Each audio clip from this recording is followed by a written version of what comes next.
Good evening, students.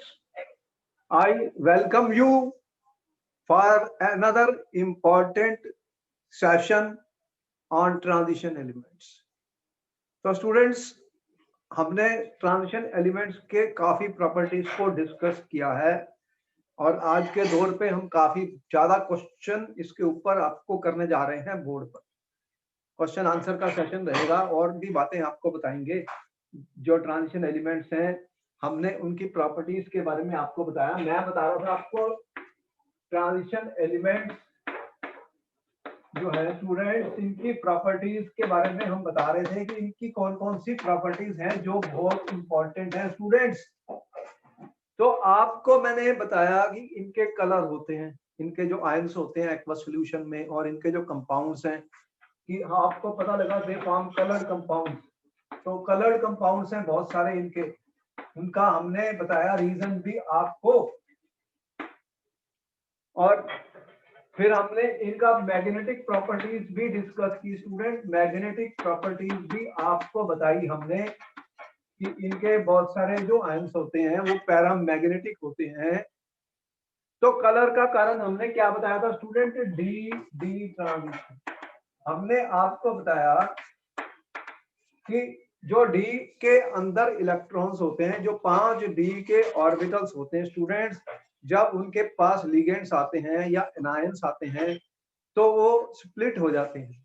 कितने में?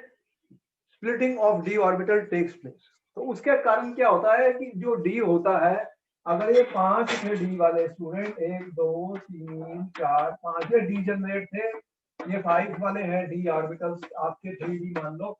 तो ये स्प्लिट हमने कर दिए थे इस तरह से। आपने कहा कि ये तो स्प्लिट हो गए। अब ये कितने स्प्लिट हुए इसके बारे में भी हम सारा डिस्कस करेंगे। एक नेक्स्ट हमारा जो चैप्टर है कोऑर्डिनेशन कंपाउंड्स का, उसमें ये बताएंगे कि यहाँ पे स्प्लिटिंग हो जाती है। तो अगर इलेक्ट्रॉन इनमें अंदर होंगे स्टूडेंट, तो वो क्या करेंगे, यहाँ से यहाँ एक्साइट कर सकता हूँ। इलेक्ट्रॉन एब्जॉर्ब कर लेते हैं विजिबल लाइट की रेडिएशंस को, डिफरेंट वेवलेंथ को। ये स्प्लिटिंग एनर्जी कितनी है उसके अकॉर्डिंग। तो फिर हमें कलर्स जो है दिखाई देते हैं, कंप्लीमेंट्री कलर्स। तो एब्जॉर्ब हो गई है लाइट और इलेक्ट्रॉन्स एक्साइट हो गए हैं, जो भी लाइट्स ट्रांसमिट हो रही है वो हमें दिखेंगी। तो ये डी डी ट्रांजिशन के कारण कलर बताए थे। लेकिन कुछ ऐसे भी कंपाउंड्स होंगे जैसे KMnO4, उनके पास तो डी में इलेक्ट्रॉन्स है ही नहीं, फिर भी वो कलर्ड होते हैं। उन्हें बोलते हैं चार्ज ट्रांसफर। तो वहां पर क्या होता है, जो लिगेंड्स होते हैं वो मेटल को अपना चार्ज ट्रांसफर कर देते हैं, उससे उनके कंपाउंड्स और भी ज्यादा कलर्ड हो जाते हैं। ये बात भी हम बताएंगे आपको। तो दूसरा प्रॉपर्टी हमने कहा कि मैग्नेटिक प्रॉपर्टीज होती है, ये पैरामैग्नेटिक हमने बताए होते हैं स्टूडेंट। पैरामैग्नेटिक क्या होते हैं? जिनके पास अनपेयर्ड इलेक्ट्रॉन्स होते हैं। तो अगर अनपेयर्ड इलेक्ट्रॉन्स होंगे तो वो क्या करेंगे, मैग्नेटिक फील्ड से अट्रैक्ट हो जाते हैं। They are attracted by the magnetic field. तो हमने बहुत सारे एग्जांपल लिए और मैग्नेटिक मोमेंट भी कैलकुलेट की, which is equal to square root of n plus 2। इसको हमने बोला spin only magnetic moment. Spin only magnetic moment का फार्मूला आपको बताया, बोर मैग्नेट्रॉन इसका यूनिट था। तो उसमें हमने नंबर ऑफ एन क्या था, नंबर ऑफ अनपेयर्ड इलेक्ट्रॉन। तो इस तरह से यहाँ पे इंपॉर्टेंट क्वेश्चन बन रहे हैं पेपर के लिए, जो हमने आपको बताया। अब इसके आगे की स्टोरी क्या है वो भी देख लेते हैं कि और क्या क्या प्रॉपर्टीज होती हैं ट्रांजिशन एलिमेंट्स में। इन प्रॉपर्टीज के बारे में आप काफी कुछ जान चुके हो। कुछ क्वेश्चंस आज हम डिस्कस करेंगे और उसके आगे चलते हैं। और कौन सी प्रॉपर्टीज होती हैं जिसके लिए ट्रांजिशन एलिमेंट्स जाने जाते हैं और जिसके लिए उनकी बहुत ज्यादा एप्लीकेशंस भी है और यूजेस भी होते हैं स्टूडेंट। और एक प्रॉपर्टी की बात कर रहे हैं, कॉम्प्लेक्स फॉर्मेशन। कॉम्प्लेक्स फॉर्मेशन जो है by the transition element students, complex formation. अब हम कह रहे हैं कि ट्रांजिशन के जो एलिमेंट्स होते हैं ये कॉम्प्लेक्सेस बनाते हैं, कॉम्प्लेक्स फॉर्म करते हैं। अभी आप पूछोगे कि कॉम्प्लेक्स क्या होते हैं। अभी तक आपने साल्ट पढ़े थे, सिंपल साल्ट पढ़े थे, डबल साल्ट पढ़े थे, मिक्स्ड साल्ट पढ़े थे। उनमें क्या होता है, पानी में डालते हो तो आयंस प्रोड्यूस हो जाते हैं और वो आयंस अपना बिहेवियर शो करते हैं, टेस्ट भी देते हैं। जैसे NaCl को डालो तो सोडियम मोर क्लोराइड का टेस्ट देता है। इस तरह मोर साल्ट को डालो तो फेरस सल्फेट, अमोनियम सल्फेट होता है, उनके आयंस बन जाते हैं, वो स्प्लिट हो जाते हैं, वो बिखर जाते हैं, वो टूट जाते हैं आयंस में, और आयंस के टेस्ट देते हैं। लेकिन कुछ ऐसे भी कंपाउंड्स होते हैं जो कम्प्लेक्स कंपाउंड होते हैं, जिन्हें कोऑर्डिनेशन कंपाउंड, जैसे मैंने लिख दिया K4FeCN6। अगर मैंने ऐसे लिख दिया स्टूडेंट, अब ब्रैकेट में जो चीज डाली है, इसके आयंस जो है पानी में टूटने वाले नहीं है, तो सॉलिड में भी ये ऐसे ही रहने हैं। तो ये क्या करता है, ये ऐसे टूटता है, 4K प्लस FeCN6 और 4 माइनस। ये जो बन गया स्टूडेंट, इसे कॉम्प्लेक्स आयन कहते हैं। कॉम्प्लेक्स आयन क्या होते हैं कि ये जो मेरे आयन है, इन्हें लिगेंड कहा जाता है। इसमें Cl माइनस जो है ये लिगेंड्स होते हैं स्टूडेंट, लिगेंड्स कहलाते हैं। यहाँ पे नेगेटिव चार्ज है, लिगेंड्स का मतलब इलेक्ट्रॉन डोनर है। ये जो मॉलिक्यूल इलेक्ट्रॉन को डोनेट कर सकते हैं स्टूडेंट, डोनेट कर सकते हैं, उन्हें लिगेंड्स कहते हैं। तो न्यूट्रल भी हो सकते हैं, नेगेटिव भी हो सकते हैं, हर तरह के लिगेंड्स होते हैं। इवन वाटर भी एक लिगेंड है, इसके पास भी इलेक्ट्रॉन पेयर होते हैं। तो इस तरह से बहुत सारे बनेंगे, NO2 है, NO3 है, ये सब क्या कर सकते हैं, इलेक्ट्रॉन को दे सकते हैं। इवन न्यूट्रल मॉलिक्यूल CO, ये सब लिगेंड्स हैं, ये अपने इलेक्ट्रॉन पेयर मेटल आयन को देते हैं। ये मेटल आयन है Fe, आप देख रहे हैं यहाँ पर Fe2+ की ऑक्सीडेशन स्टेट में है, ये मेटल आयन है स्टूडेंट। तो इनके पास खाली ऑर्बिटल होते हैं। कहां पर होते हैं तुम्हें पता है, इसमें d ऑर्बिटल है, 3d है, 4s है। तो 3d ऑर्बिटल खाली पड़े हैं, जिसमें ये अपने इलेक्ट्रॉन इसको दे देते हैं, तो उससे कॉम्प्लेक्स बन जाते हैं। ये टूटने वाला नहीं है, पानी में बिखरने वाला नहीं है, ये ऐसे ही रहेगा। इन्हें बोलते हैं कोऑर्डिनेशन कंपाउंड। हम नेक्स्ट कंपाउंड में डिस्कस करने जा रहे हैं। तो ट्रांजिशन एलिमेंट्स की प्रॉपर्टी है स्टूडेंट्स की वो ऐसे कॉम्प्लेक्सेस बनाते हैं, और ये कॉम्प्लेक्सेस जो ये बनाते हैं स्टूडेंट, इनके बारे में रीजन क्या देंगे हम एग्जाम में कि why do transition element form complexes. तो कॉम्प्लेक्स फॉर्मेशन क्यों हो रही है, इसका रीजन क्या देंगे। आपने ऐसे कई केमिस्ट्री लैब में भी देखा है, CuNH3 4 2+। देखो ये ब्लू कलर का कॉम्प्लेक्स होता है, ब्लू कलर कॉपर आयन के टेस्ट के लिए यूज होता है। कॉपर आयन जब होते हैं उनमें अमोनियम हाइड्रोक्साइड डालते हैं तो ये कॉम्प्लेक्स बन जाता है टेट्राएमीन कॉपर 2। तो यहाँ पर भी अमोनिया जो है वो लिगेंड का काम करता है, अमोनिया जो होता है लिगेंड होता है स्टूडेंट। इसी तरह FeCN6, यहाँ पे अगर मैं लिखूं 4- तो ये आयरन 2+ की ऑक्सीडेशन स्टेट में है। तो ये सब एग्जांपल्स हैं स्टूडेंट, एग्जांपल्स हैं। PtCl4 प्लैटिनम का एक टेट्राक्लोराइड है 2-। तो ये सब जो मैंने लिखे हैं ये सारे कौन से हैं, कॉम्प्लेक्स कंपाउंड्स हैं।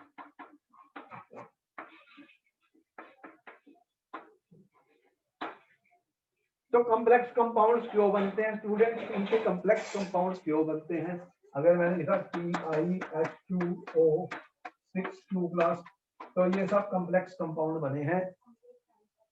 तो इनके अंदर ये लिगेंड्स हैं, ये मेटल आयंस हैं, क्योंकि what is the reason they form complex compound. Question ये आया, क्वेश्चन क्या आया पेपर में, नोट कर लो, क्वेश्चन नोट कर लो। क्वेश्चन क्या आया student, question is why do transition metals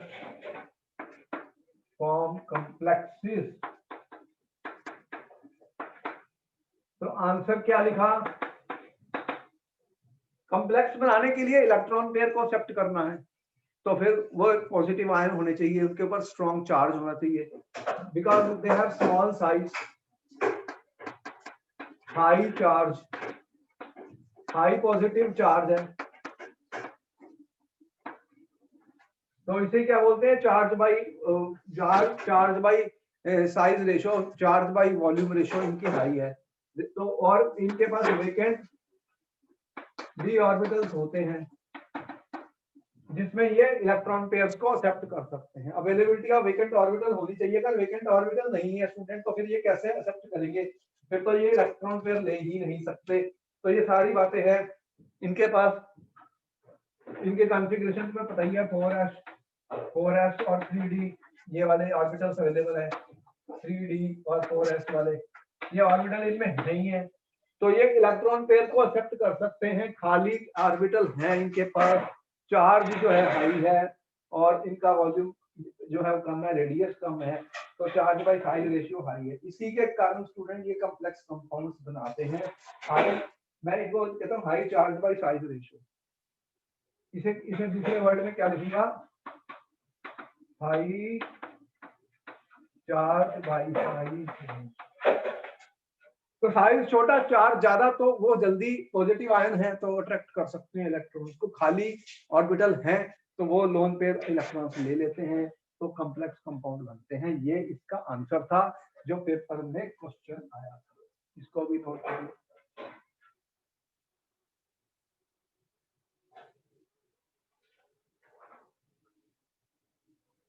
ये सब प्रॉपर्टीज हम बता रहे हैं ट्रांजिशन एलिमेंट्स की।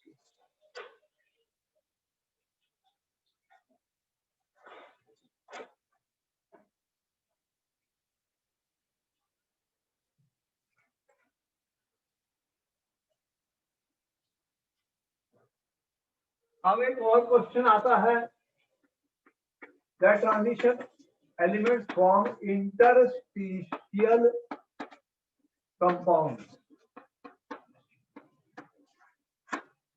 अब ये बताओ कि इंटरस्टिशियल कंपाउंड्स क्या होते हैं। देखो, जब ये मेटल्स जो होते हैं अपने क्रिस्टल लैटिस बना लेते हैं, जो मैं कह रहा हूँ ये मेटल्स हैं, ये अपने क्रिस्टल लैटिस बना लेते हैं। क्या बनाते हैं? Crystal lattice.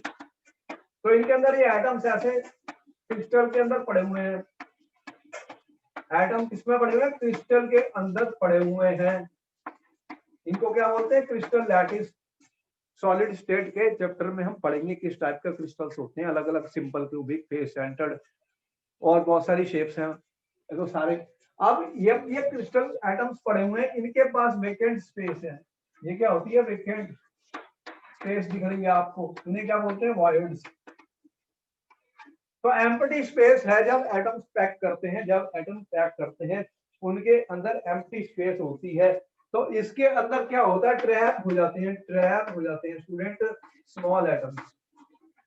स्मॉल एटम्स कौन कौन से? जैसे हाइड्रोजन है, कार्बन है, इस तरह के छोटे छोटे एटम जो होते हैं इनके अंदर ट्रैप हो सकते हैं। इनके अंदर हाइड्रोजन, कार्बन, नाइट्रोजन, ये जो एटम है स्मॉल साइज के, इन खाली जगह पर ट्रैप हो जाते हैं। तो जब वो ट्रैप हो जाते हैं खाली जगह पर, तो वो जो कंपाउंड बनने वाले हैं उन्हें बोलते हैं इंटरस्टिशियल कंपाउंड। क्या बोलते हैं? Interstitial compound. तो क्योंकि कितने वेकेंट स्पेसिस हैं, ये हम सॉलिड स्टेट में बताएंगे कि दो टाइप के वॉइड्स बनते हैं, वॉइड्स कहलाते हैं। टेट्राहेड्रल वॉइड्स होते हैं, ऑक्टाहेड्रल वॉइड्स भी होते हैं, ऑक्टाहेड्रल वॉइड्स भी होते हैं स्टूडेंट। तो इनका साइज अलग अलग होता है।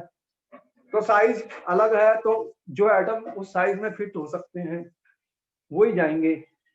तो ये इंपॉर्टेंट है कि अगर साइज बहुत बड़ा है तो एटम उसमें फिट नहीं हो सकता, छोटा है तो उसमें जा नहीं सकता। तो इस तरह से एटम जो होते हैं छोटे छोटे, ये इनके अंदर ट्रैप हो जाते हैं, इनके अंदर खाली जगह जो होती है उसमें चले जाते हैं स्टूडेंट, और ये फिर बन जाते हैं non stoichiometric compound. Non stoichiometric compound बन जाते हैं। तो ऐसे कंपाउंड बन जाते हैं, इनकी कोई स्टोइकियोमेट्री एब्सोल्यूट फार्मूला नहीं लिख सकते, क्योंकि जो कोई एटम्स है उनकी कोई फिक्स्ड प्रोपोर्शन नहीं है कितने जाएंगे साइड्स के अंदर। तो इस तरह के कंपाउंड बन जाते हैं और इनकी जो प्रॉपर्टीज होती हैं वो मॉडिफाई हो जाती हैं और ये हार्ड हो जाते हैं। इनके ये ना तो आयनिक है ना कोवलेंट है, और इनके अंदर हार्डनेस, मेटालिक कंडक्टिविटी बढ़ जाती है, तो इस तरह से केमिकली इनर्ट हो जाते हैं। इसलिए इनका काफी यूज होता है, इनके यूजेस काफी हो जाते हैं, इसलिए इन कंपाउंड्स को हम यूज करते हैं और इनके बारे में स्टडी कर रहे हैं। देखो जैसे TiC है, ऐसे कंपाउंड बने हैं। तो कार्बन चले गया टिटेनियम के अंदर, और इस तरह से VH.56 लिखा गया। देखो यहाँ पे कोई 0.56 का मतलब कोई फिक्स्ड प्रोपोर्शन तो है नहीं, नॉन स्टोइकियोमेट्रिक टाइप कंपाउंड है, नॉन स्टोइकियोमेट्रिक टाइप कंपाउंड बन जाते हैं। जैसे TiH 1.7 लिखा है। तो हाइड्रोजन कितने ट्रैप हुए हैं, छोटी छोटी जो खाली जगह थी वॉइड्स थे, उसी के हिसाब से ये कंपाउंड्स बनते हैं। तो इसको कहते हैं इंटरस्टिशियल कंपाउंड्स। इसको नोट कर लो। फिर इनकी प्रॉपर्टीज के बारे में भी बताते हैं, प्रॉपर्टीज के बारे में भी बताते हैं स्टूडेंट, प्रॉपर्टीज के बारे में बताते हैं।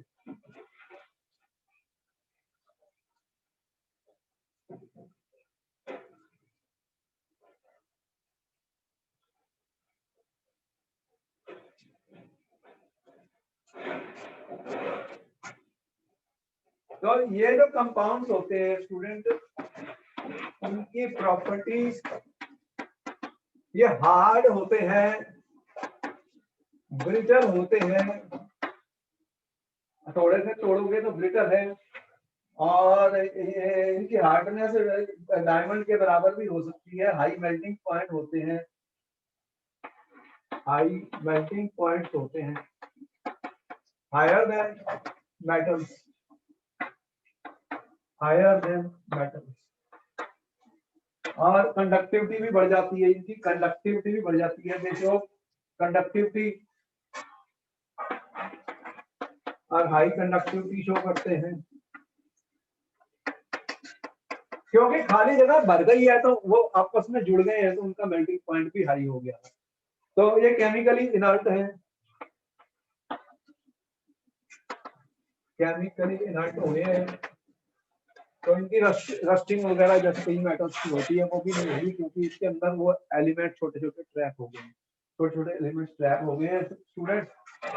तो ये आपको बताइए कैटालिटिक प्रॉपर्टीज में हम क्या करते थे जब प्लैटिनम पैलेडियम और हाइड्रोजनेशन के लिए यूज करते हैं स्टूडेंट, तो हाइड्रोजन उनके ऊपर एड्सॉर्ब हो जाती है, एड्सॉर्ब हो जाती है, और फिर रिएक्शन फास्ट हो जाती है, उनकी रिएक्शन फास्ट हो जाती है। तो यहाँ पर ये इंटरस्टिशियल कंपाउंड्स है स्टूडेंट, ये इनकी थर्ड प्रॉपर्टी है, इसको भी नोट कर दिया। अब इसकी लास्ट प्रॉपर्टी जो है, जो यूज में आती है, जो बहुत यूज में आती है, सब यूजेस में आते हैं स्टूडेंट, एप्लीकेशंस होते हैं, प्रॉपर्टीज अलग अलग हो जाती हैं तो उनका यूज भी अलग अलग हो जाता है। अब ये एलॉयज के लिए बहुत काम आते हैं, एलॉयज फॉर्मेशन। तो भाई एलॉयज क्या होते हैं, आपने पढ़ा था सॉल्यूशन के चैप्टर में, मैंने बताया था कि ये सॉलिड सॉल्यूशंस ही होते हैं, सॉलिड सॉल्यूशंस ही होते हैं of one metal with another metal. एक मेटल को दूसरे मेटल में मिला दिया जाता है, या फिर नॉन मेटल भी हो सकते हैं, one metal with another metal student, ठीक है, टू और मोर मेटल्स को मिक्स कर देते हैं जैसे। तो हमने टू और मोर मेटल्स को मिक्स कर दिया और एक सॉल्यूशन बना दिया। अब क्वेश्चन ये है कि ये मिक्स क्यों होंगे, दो डिफरेंट एटम्स को मिक्स कर रहे हो तो दे मिक्स क्यों होंगे, if their atomic sizes, if their atomic sizes are almost equal, अगर उनके साइज इक्वल होंगे तो एक एटम को दूसरा एटम रिप्लेस कर सकता है। अगर इस तरह से पैकिंग हो रही है स्टूडेंट, ऐसे ये आपस में मिले हुए हैं स्टूडेंट, मान लो अगर इनके साइज सेम है, दो टाइप के आइटम्स हैं, मान लो एक ए वाले हैं, ए आइटम है, अगर बी का साइज भी इसके बराबर है, अगर बी का साइज भी इसके बराबर है स्टूडेंट, तो क्या हो सकता है, ए और बी मिक्स हो सकते हैं। दो या दो से ज्यादा मेटल जिनके साइज ऑलमोस्ट सेम है वो मिक्स करके एलॉयज बना लेते हैं। आपको पता ही है कितने टाइप के एलॉयज होंगे, बहुत सारा यूज हो रहे हैं। तो बहुत सारे होमोजेनियस सॉलिड सॉल्यूशन बना रहे हैं और इनकी प्रॉपर्टीज जो है इंप्रूव हो जाती हैं, मेल्टिंग पॉइंट भी हाई हो जाते हैं, रस्टिंग भी नहीं होती। इस तरह से आपको पता है कॉइन्स बनाने में भी बहुत सारे आप यूज कर रहे हो।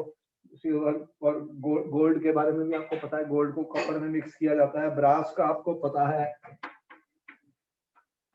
तो ब्रास में आपको पता है कौन कौन से हैं, ब्रास ही है, कॉपर है, जिंक, और ब्रॉन्ज के जिसके स्टैचू वगैरह बनते हैं उसको पता है, उसको आप किसमें मिलाते हो, कॉपर और टिन।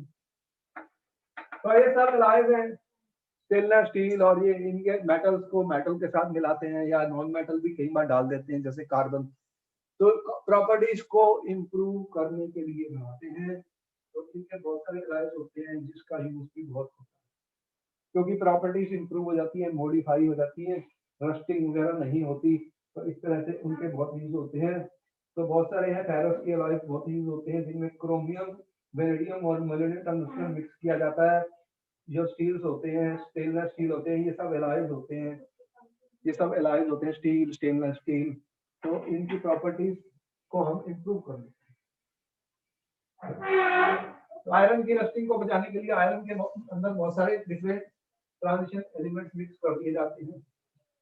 तो उनसे उनकी प्रॉपर्टीज, मेल्टिंग पॉइंट, कंडक्टिविटी, कई चीजें चेंज हो जाती है, हार्डनेस भी चेंज हो जाती है। तो ये सारे हम करते हैं। अब बात आ गई इंपॉर्टेंट क्वेश्चंस के ऊपर students.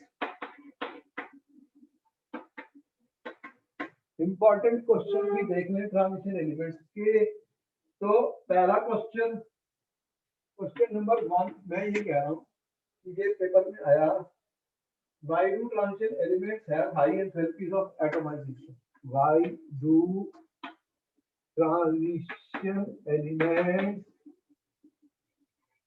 have high enthalpies of atomization? आपको मिलेगा एक एक मिनट का समय हर क्वेश्चन को करने के लिए। मैं क्वेश्चन लिख रहा हूं, अब आपके आंसर 1 मिनट में आने चाहिए। इनके बारे में सोच लीजिए। Name the transition element, name the transition element which does not exhibit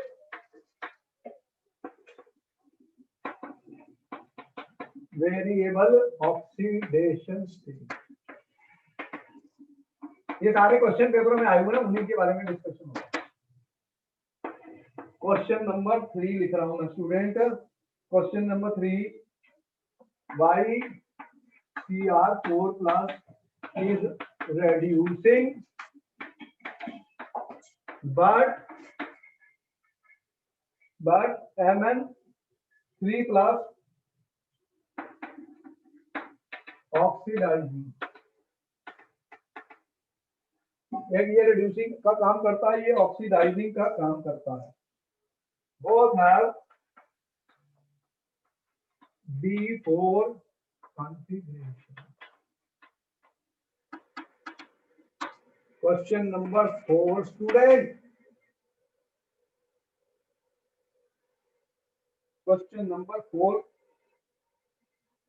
E not couples, ये कपल्स आपको दे रहे Cr3 plus to Cr2 plus is minus 0.41 volt, whereas E naught Mn3 plus to Mn2 plus is chromium 3 plus 2 minus is plus 1.57 volt। आपको मिला है एक एक minute का वक्त। इसके बाद और क्वेश्चन बता रहा हूं, पहले इनके आंसर चाहिए।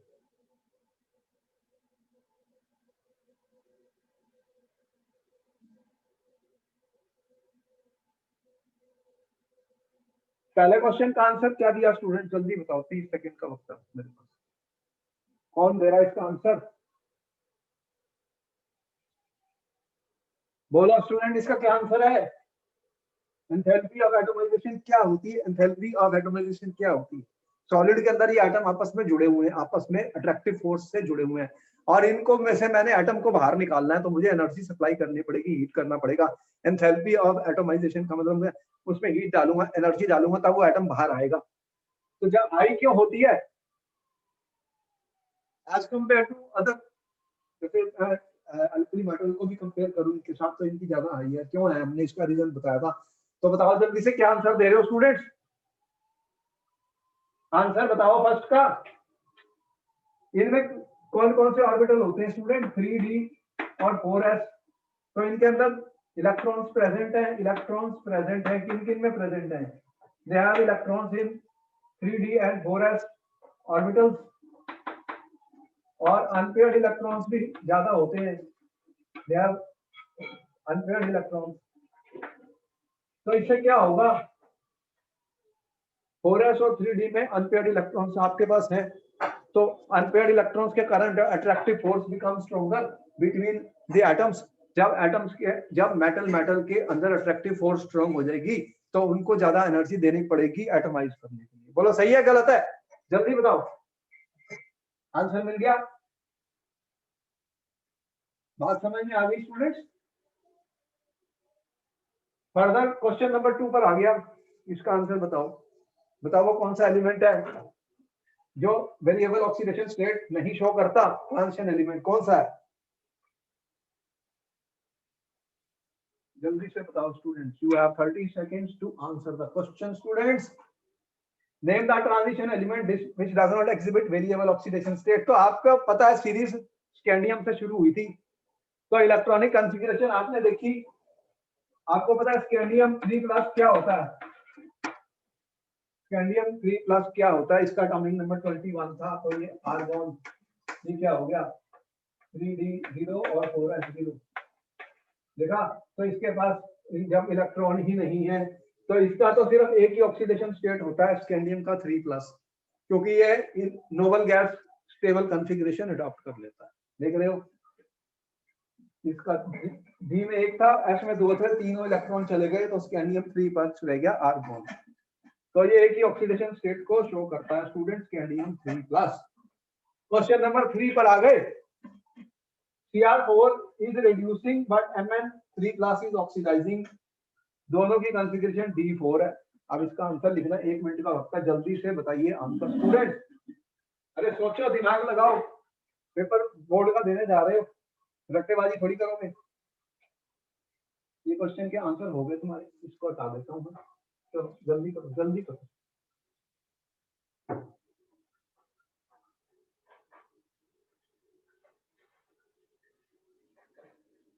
इसका मतलब पहले समझो, क्रोमियम 4+ इज रिड्यूसिंग। रिड्यूसिंग का मतलब क्या होता है? रिड्यूस का मतलब क्या होता है? इसका क्या होगा?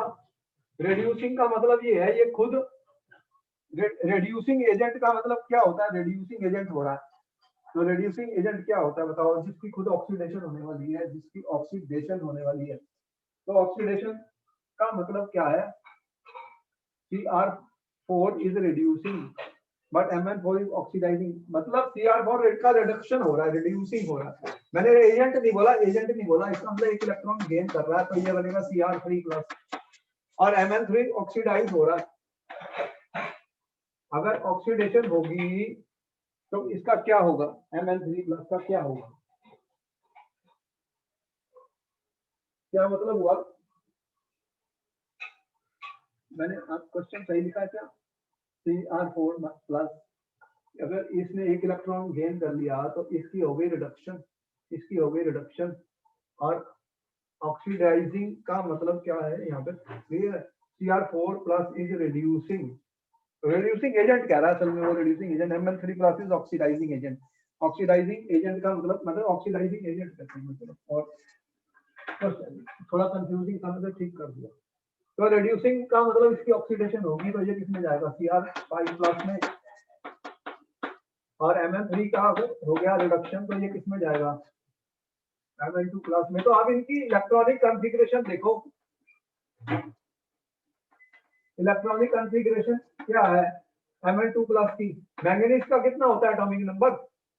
अब मुझे याद करना पड़ेगा। Scandium, titanium, beryllium, chromium, manganese, ये कितने से शुरू हुआ था? 21, 22, 23, 24, 25। तो इसका क्या होता है? 3d5, 4s2। तो Mn2+ क्या होता है?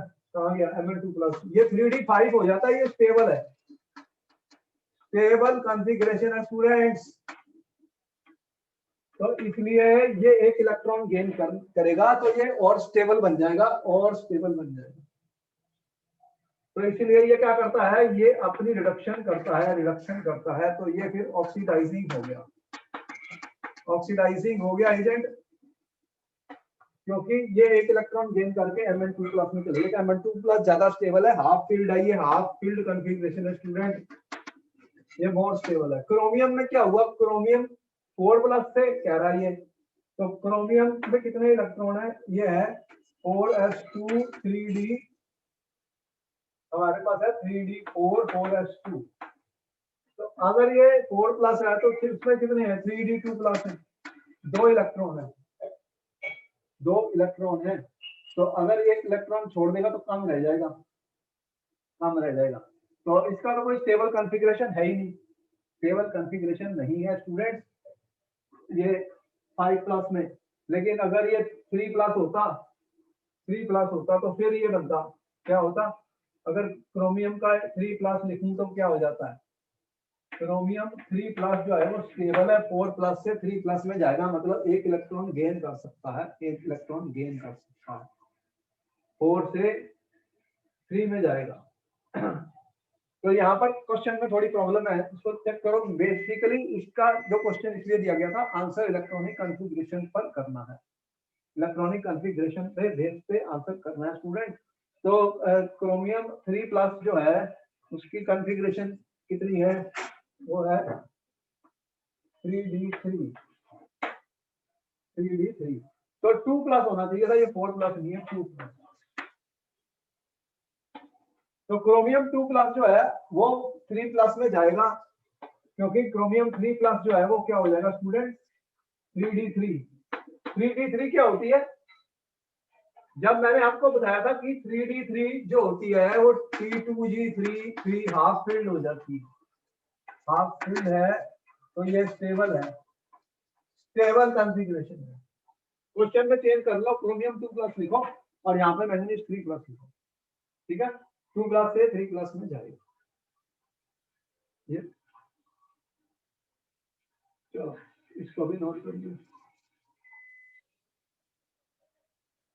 और इसी के बेस पे ये क्वेश्चन है, इसकी स्टैंडर्ड इलेक्ट्रोड पोटेंशियल माइनस है, इसकी स्टैंडर्ड इलेक्ट्रोड पोटेंशियल माइनस है। क्या मतलब हुआ, ये कह रहा है ई नॉट क्रोमियम 3+ टू क्रोमियम 2+, मतलब क्रोमियम 3+ से एक इलेक्ट्रॉन लेके क्रोमियम 2+ में जाएगा, तो इसकी वैल्यू कितनी है, माइनस है, -0.41 वोल्ट। और अगर मैंगनीज की मैं देखूं,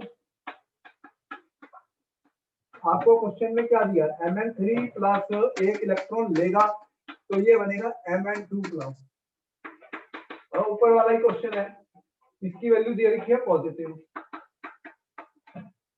अब बताओ इसको एक्सप्लेन करना, ये क्वेश्चन और ये सेम ही आ गया, तभी तो मैंने कहा था इस क्वेश्चन में 4+ नहीं था, 2+ था, इसको आपने चेंज कर दिया, ठीक है।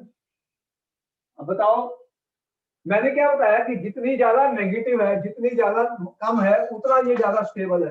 कहने का मतलब है chromium 3+ is more stable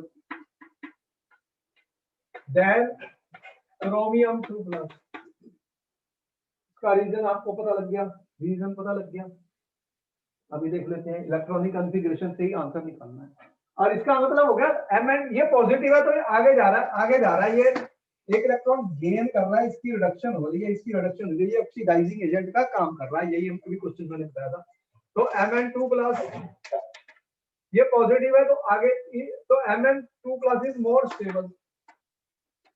stable then Mn3+। इसका रीजन क्या है, Mn2+ की कॉन्फ़िगरेशन 3d5 है स्टूडेंट, ये हाफ फील्ड है, हाफ फील्ड मोर स्टेबल होता है, और क्रोमियम 3+ जो है वो मोर स्टेबल है। क्रोमियम 3+ का क्या बताया मैंने, T2g3, तो ये मोर स्टेबल है देन क्रोमियम 2+। ये आंसर है, देखो आपके सामने इंपॉर्टेंट क्वेश्चन है। क्वेश्चन कैसे आते हैं एग्जाम में आपको समझ आनी चाहिए, और हमें बहुत दिमाग लगाना पड़ेगा उसके आंसर करने के लिए स्टूडेंट।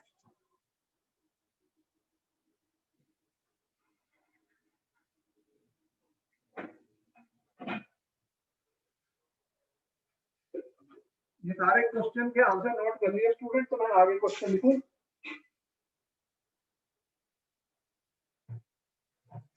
क्वेश्चन लिखूं आगे,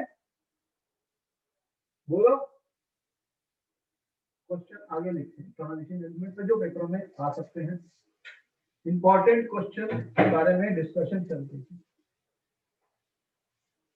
किसके इंपॉर्टेंट क्वेश्चन बता रहा हूं मैं? ट्रांजिशन एलिमेंट के इंपॉर्टेंट क्वेश्चन को डिस्कस किया जा रहा है।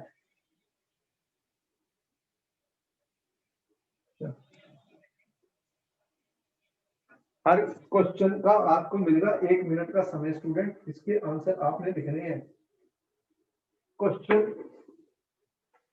आ गया, 5 आ गया, 4 यानी कि how would you account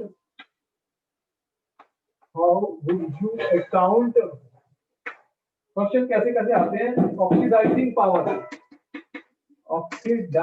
power किसकी मैं दे रहा हूँ एग्जाम में आई थी, जैसे VO2 प्लस की, ये लेस है as compared to Cr2O7 2 minus से, this is less than MnO4 minus. Question 6 आ गया पेपर में,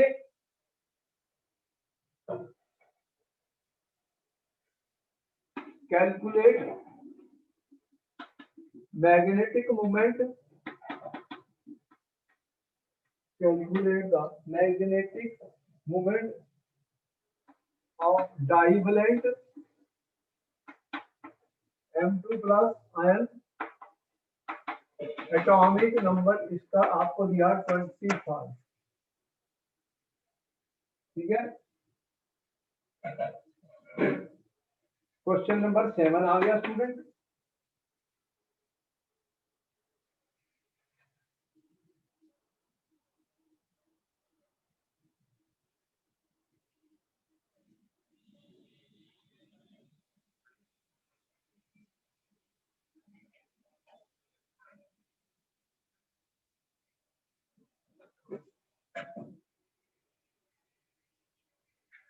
Why copper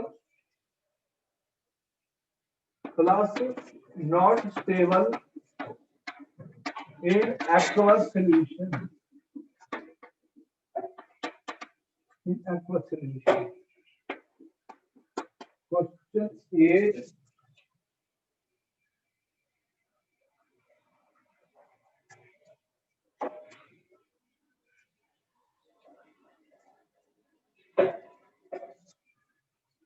Predict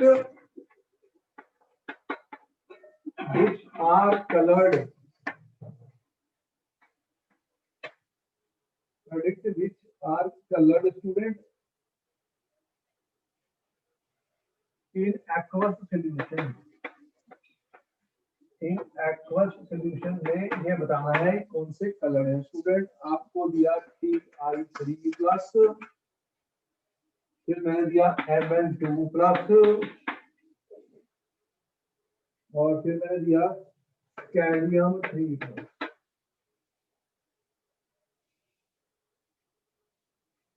क्वेश्चन 9 आ गया।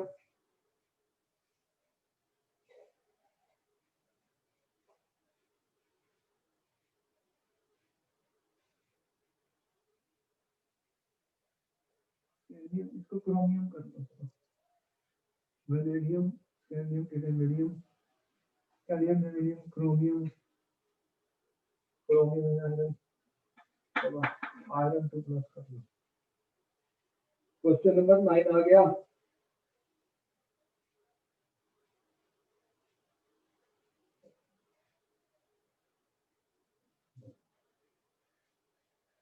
Name the transition element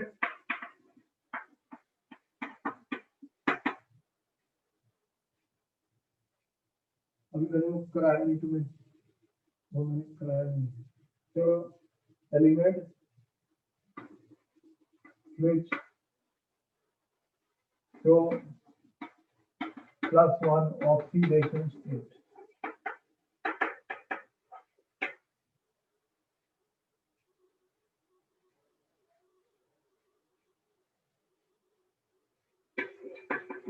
which transition element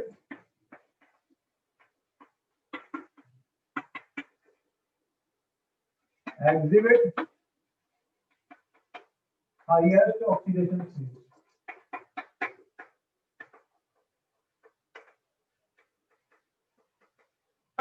चलो यहाँ पे क्वेश्चन आगे पेपर में इनके आंसर करने हैं, 1-1 मिनट का वक्त है।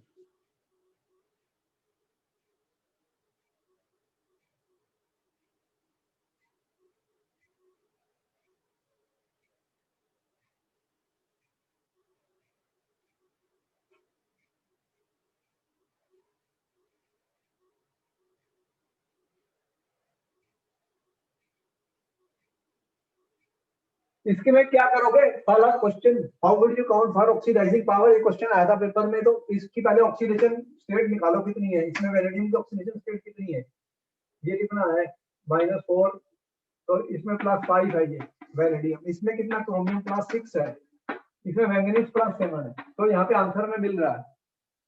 तो ये हाईएस्ट ऑक्सीडेशन स्टेट है, ये उससे कम है, ये उससे कम है ऑक्सीडेशन स्टेट, तो ये हाईएस्ट ऑक्सीडेशन स्टेट में लोअर ऑक्सीडेशन स्टेट में जाएगा, तो नेचुरली है इसकी ऑक्सीडाइजिंग पावर ज्यादा होगी इससे। तो फिर हमें पता ही लग रहा है कि ये वैनिडियम है और ये अपने लोअर ऑक्सीडेशन स्टेट में जाते हैं, जो इनसे स्टेबल होती है, जो इनसे स्टेबल ऑक्सीडेशन स्टेट होती है, ये इसमें जाते हैं स्टूडेंट। तो फिर हमें इसका ऑर्डर मिल गया।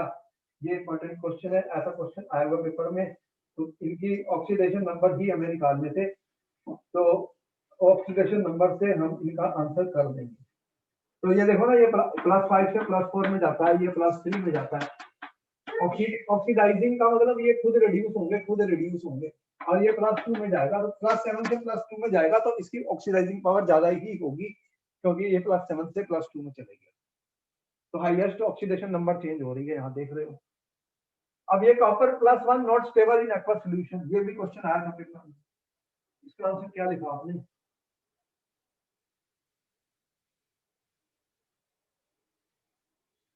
कॉपर के बारे में आपको जब मैंने उनकी इलेक्ट्रॉन पोटेंशियल की वैल्यू बताई थी, तो आपको मैंने बताया था जो कॉपर 2+ होता है स्टूडेंट, कॉपर 2+ की जब एक्वा सॉल्यूशन में डालते हैं, स्टूडेंट, तो कॉपर 2+ की जो डेल्टा हाइड्रेशन एनर्जी है एंथैल्पी, वो मोर है than copper plus delta hydration. तो ये 2+ की हाइड्रेशन एंथैल्पी जो है डेल्टा कॉपर 1 से ज्यादा होती है, इसलिए क्या होगा, कॉपर +1 जो है ये इट विल डिस्प्रपोर्शनेट हो जाएगा किसमें, एक्वा सॉल्यूशन में, क्योंकि 2+ ज्यादा स्टेबल है एक्वा सॉल्यूशन में +1 से, तो कॉपर +1 में disproportionate in aqua solution, because copper 2+ is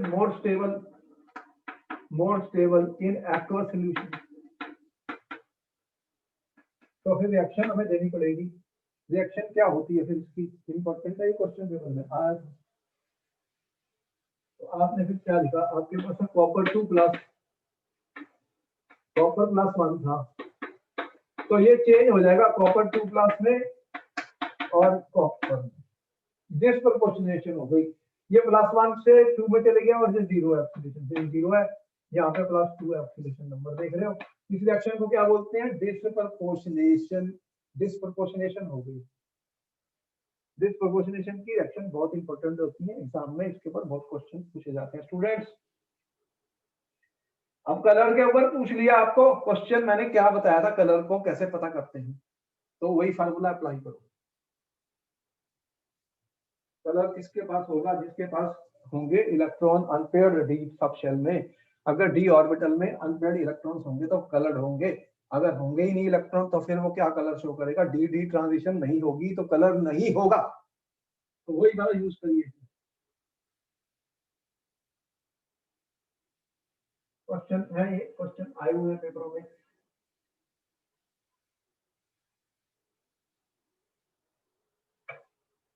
तो इलेक्ट्रॉनिक कॉन्फ़िगरेशन नहीं पता तो आप क्या लिखोगे, फिर नहीं कर सकते, आपको पता है scandium, titanium, vanadium, chromium, manganese, iron, cobalt, निकल, कॉपर, जिंक तो मैंने याद किया हुआ है, 21 नंबर से शुरू हुआ 30 एटॉमिक नंबर तक गया, तो यहाँ पे टिटेनियम है, इसका 22 है, तो इसकी कॉन्फ़िगरेशन पता होनी चाहिए। टिटेनियम की क्या है, 3d2 4s2 है। तो अगर 3 प्लस बना है टिटेनियम 3 प्लस, तो 2 इलेक्ट्रॉन यहाँ से गए, एक यहाँ से गया, तो इसके पास 3d1 देंगे। तो इसके पास एक अनपेड इलेक्ट्रॉन है, तो ये कलर्ड है। एक अनपेड इलेक्ट्रॉन है स्टूडेंट, तो ये कलर्ड है। दिख रहा है? कैसे निकालते हैं आंसर? फेरस के ऊपर आया, ये फेरस है मेरा, ये आयरन है स्टूडेंट, इसका कितना है 23 24 26 का मतलब क्या हो गया 3d6 4s2। अब ये 2 प्लस का मतलब ये इलेक्ट्रॉन गए, तो फिर 3d6 क्या हुआ, आयरन का क्या हुआ, आयरन 2 प्लस जो है ये 3d6 है स्टूडेंट। तो 3d6 का मतलब क्या है, इसके पास अनपेयर्ड इलेक्ट्रॉन है, तो इसमें ये भी कलर्ड है, ये भी कलर्ड है, क्योंकि इन सब में डी डी ट्रांजिशन होगी, जिसमें भी डी डी ट्रांजिशन होगी वो कलर्ड हो जाएगा। अब स्कैंडियम 3 प्लस में क्या है,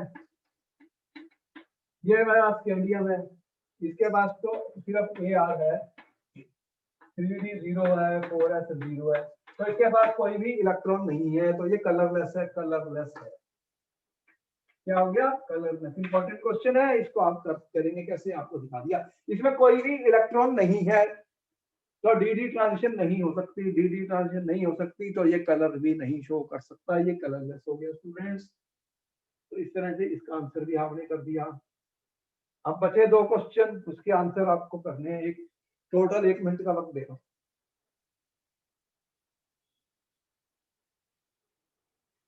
name the transition element which show +1 oxidation state. तो कौन सा ऐसा है जिसके +1 ऑक्सीडेशन स्टेट होती है, बताओ कौन बता रहा है। फिर इलेक्ट्रॉनिक कॉन्फ़िगरेशन पता होनी चाहिए। यहाँ पे कॉपर देख रहे हो, कॉपर का क्या है 29 है, तो ये क्या हो जाता है 3d10 4s1, तो ये +1 बनाएगा, कॉपर +1 बनाएगा। कॉपर जो होगा स्टूडेंट, कॉपर ये +1 में देख रहे हो 3d10 हो गया। क्यूप्रस क्लोराइड आपको पता ही है, कॉपर के कंपाउंड है CuCl। कॉपर में एक +1 में हो सकता है आंसर, कॉपर आ गया, copper +1। Which element exhibit highest oxidation state, तो जल्दी से बताओ कौन है जो सबसे ज्यादा ऑक्सीडेशन स्टेट शो करता है स्टूडेंट, जल्दी से बताओ, आपको मिलते हैं 30 सेकंड का वक्त है, दिमाग लगाना है। बोर्ड में जा रहे हो, सोच रहे हैं एनर्जी चाहिए स्टूडेंट, कोई रट्टेबाजी थोड़ी करनी है। अब देख रहे हो सबसे ज्यादा अनपेड इलेक्ट्रॉन कहाँ आने वाले हैं, इसकी क्या है, मैंगनीज की क्या है, इसका 3d5 4s2। तो यहाँ पर सबसे ज्यादा आपको पता है +7 तक जाती है, +7 तक जाती है, +2 +3 +4, तो इसका आंसर क्या है Mn। मैंगनीज प्लस कहाँ से चलता है, +2 से लेके +7 तक इसकी ऑक्सीडेशन स्टेट्स हैं, ये भी क्वेश्चन पेपर में आ चुका है। तो यहाँ पर स्टूडेंट्स हमने आपको कुछ ऐसे क्वेश्चन करवाए जो आपके बोर्ड में आ सकते हैं और आते हैं। तो मैं समझता हूँ कि आपको मैंने बार बार बताया कि you have to learn the thing students, you have to understand chemistry, we are not mugging the chemistry, we are trying to decode the entire NCERT book students for you. Therefore आप मेरे साथ बने रहिए और learn करिए, interact करिए, बातचीत करते रहिए, और हमारे जो भी वीडियोस आ रहे हैं उन्हें शेयर कीजिए, सब्सक्राइब कीजिए। ऐसे क्वेश्चन जो बोर्ड में आने हैं हर चैप्टर में हम सॉल्व करने जा रहे हैं। तो फिर मैं आपको मिलूंगा नेक्स्ट क्लास में। नमस्ते। काम करते रहिए, मेहनत करिए, टाइम को वेस्ट मत करिए, टाइम जो है ये आपका निकल जाएगा और फिर पेपर शुरू हो जाएंगे। इसलिए ज़्यादा से ज़्यादा स्टूडेंट से मैं ये कह रहा हूँ, कीप वर्किंग हार्ड, और ध्यान से सुनिए, pay attention to each and every lecture which we are giving. We are going to discuss large number of important question. Bye bye, good night.